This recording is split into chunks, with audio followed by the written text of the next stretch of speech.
So, you're ready to start a business in Massachusetts? That's fantastic! But right out of the gate, you have a huge choice to make: LLC or corporation.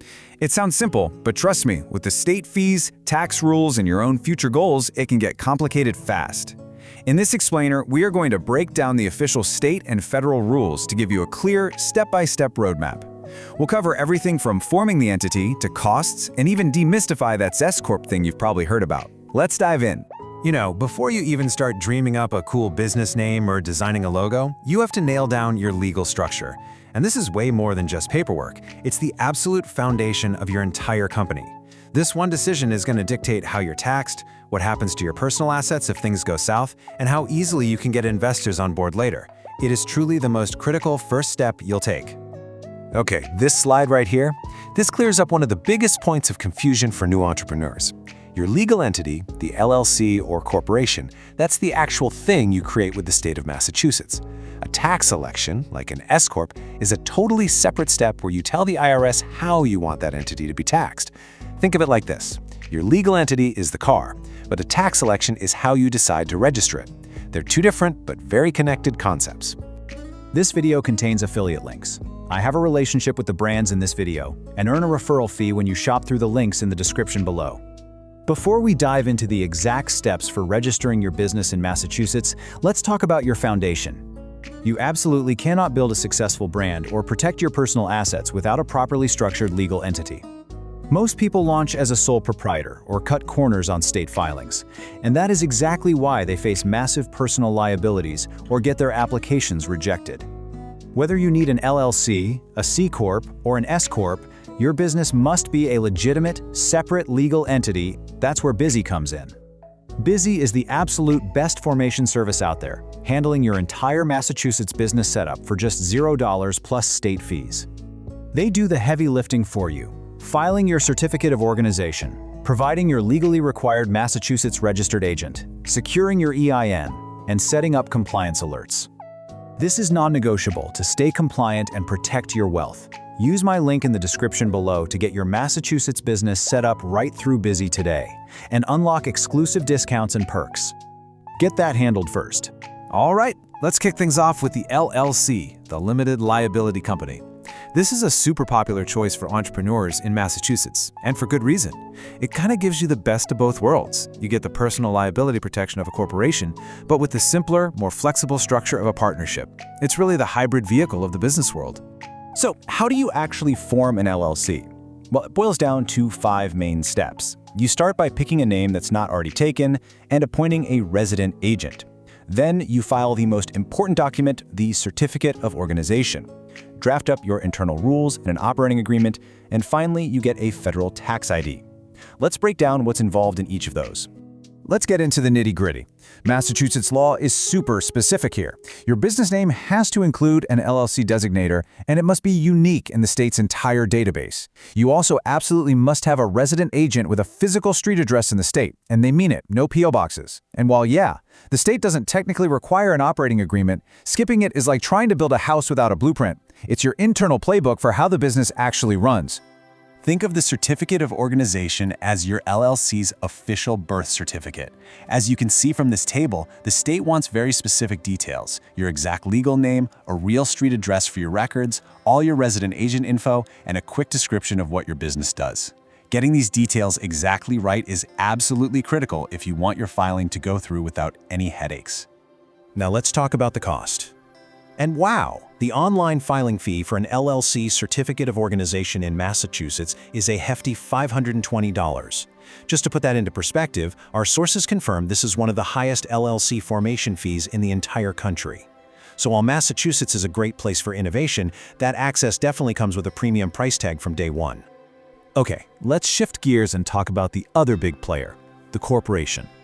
If your business plan involves raising money from angel investors or venture capitalists, creating different classes of stock, or maybe even going public someday, the corporate structure is the classic, formal path that's built for that kind of growth and complexity. You'll notice right away that the process for a corporation is a bit more involved than an LLC. You've got some familiar steps, like choosing a name and appointing an agent. But then you get into much more formal requirements. filing articles of organization, adopting official bylaws, formally appointing directors, holding board meetings, and the big one, actually issuing stock to the owners. And this right here is the absolute core distinction. While an LLC has members with ownership percentages, a corporation has shareholders who own stock. This ability to issue and sell pieces of the company, shares, is exactly what makes it the perfect structure for raising capital. Everything about its formation revolves around this idea of equity being defined by shares.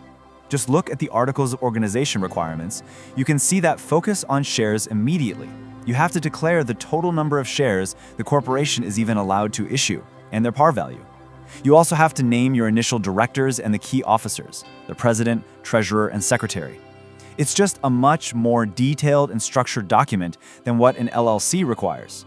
And here's another key number you have to burn into your brain for corporations in Massachusetts. Every single year, it doesn't matter if you make a profit or not, you are on the hook for a minimum corporate excise tax of $456. Think of it as a fixed baseline cost of doing business as a corporation in the state. All right, now we get to the S-Corporation. And it is so important to remember that first distinction we made. This is not a legal entity you form with the state. It's a strategic tax move. It's a classification you elect with the IRS for a business you've already created, whether it's an LLC or a C-Corporation. So why even bother doing this? What's the point? Well, it all comes down to avoiding a nasty little problem called double taxation, which is the default for a standard C-Corp. See, a C-Corp pays taxes on its profits, and then the owners have to pay taxes again on the dividends they get from those same profits. The S-Corp election is the way you fix that. And here's how it works. It's actually pretty clever. By electing S-Corp status, the business itself no longer pays federal corporate income tax. Instead, all the profits and all the losses are passed through directly to the shareholders, and they just report them on their personal tax returns. This totally eliminates that corporate layer of tax, which can save you a ton of money. But hold on, you can't just snap your fingers and become an S-Corp. The IRS has some very strict rules about who gets to play. Your business has to be domestic, you can't have more than 100 shareholders, and those shareholders have to be actual people, US citizens or residents, not other companies. And this is a big one. You can only have one class of stock. These rules are all designed to keep the structure from getting too complicated. Okay, so you did it. You filed the paperwork, your business legally exists, you're done, right? Not so fast. The process doesn't end at formation. Now comes the ongoing work of state compliance. These are the essential things you have to do every single year to keep your business in good standing with the state. For pretty much every new business, there are 3 non-negotiable next steps. First, you're going to need a federal employer identification number, or EIN. It's like a social security number for your company. Second, you have to register on the state's Mass Tax Connect portal for all your state tax needs. And third, you have to file an annual report every year to keep your info with the state current.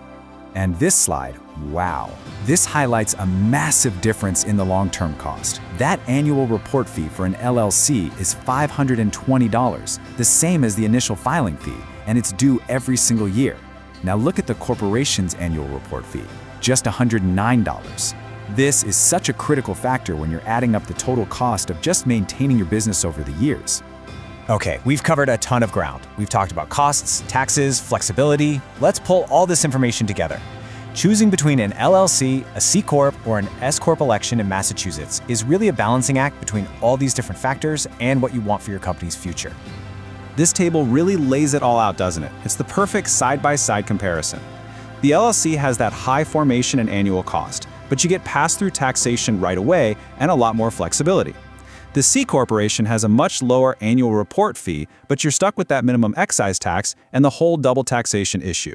It's really designed for companies that need to bring in outside money by selling stock. So if you only remember a few things from all this, let it be these. 1. An S-Corp is a tax choice, not a legal entity you file with the state. 2. LLCs give you flexibility, but they come with really steep state fees, both upfront and every year. 3. A corporation is more formal and has a minimum tax, but its annual report is way cheaper. And finally, there's no single best answer. The right choice depends completely on your specific business, your income, and your plans for growth. And that all leads us to the final question, the one that only you can answer.